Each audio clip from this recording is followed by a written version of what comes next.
SUDEP stands for sudden unexpected death in epilepsy, and it is exactly what that name describes, and it's where someone who has epilepsy dies suddenly for not an obvious reason. It occurs across all different forms of epilepsy, and there are many, many different forms of epilepsy, because epilepsy at its basis is actually a symptom rather than a disease. It's a symptom of many different brain conditions, from genetic through to acquired, such as traumatic brain injury or brain tumours. And any of those epilepsies, if the seizures are uncontrolled, they can result in SUDEP. What we think happens during a seizure is there is a major seizure activity that after the seizure there's disturbances of control of breathing and cardiovascular function, which doesn't come back to normal for a period of time, and during that time people are vulnerable to stopping breathing and then having a secondary cardiac arrest. And the usual circumstances are someone is found dead in bed, and usually lying face down in bed. Presumed they've had a seizure. There may be evidence they've had a seizure, but that's not always the case. About 1 in 1,000 people with epilepsy will die of SUDEP, so it's the most common reason someone might die from their epilepsy. And in younger people, because they don't die from a cancer or a heart disease or other common causes of death nearly so often, it really stands out as a really important cause of death in people that are under 50.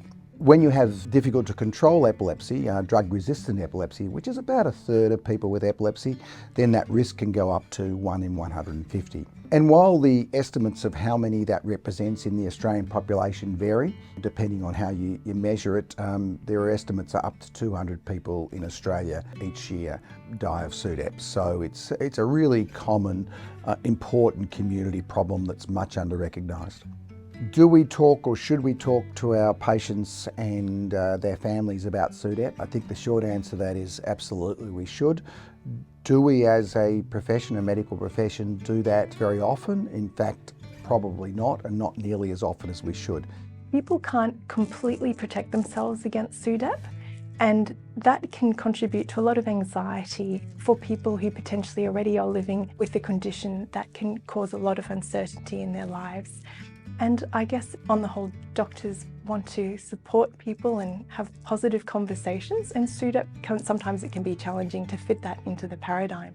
Personally, I work in the first seizure clinic, and so my patients tend to have new diagnosis epilepsy. There's an awful lot of content to cover.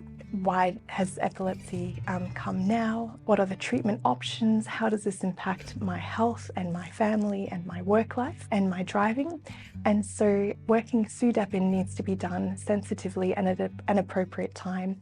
I find that if people choose not to take anti-seizure medications, that is a time when I would discuss SUDEP with them, just because we know that's a risk factor for SUDEP.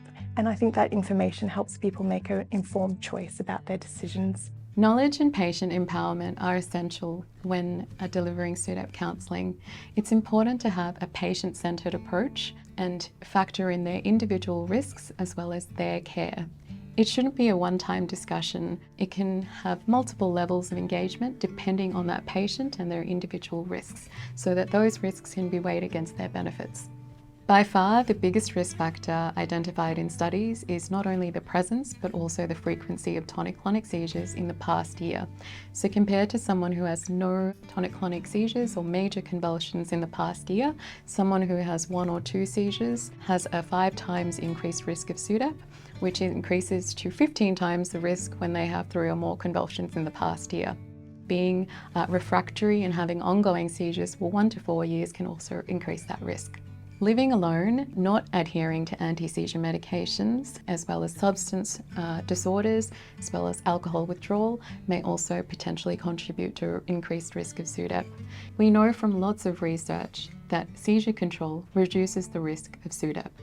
This means ensuring that patients are compliant with their medication, avoiding stresses reduces that risk of SUDEP.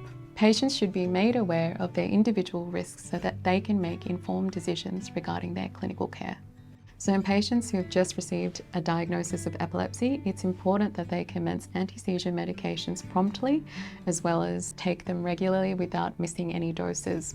In people who live alone, monitoring devices may be really useful in quantifying seizure frequency, particularly if they're unaware that they're having seizures.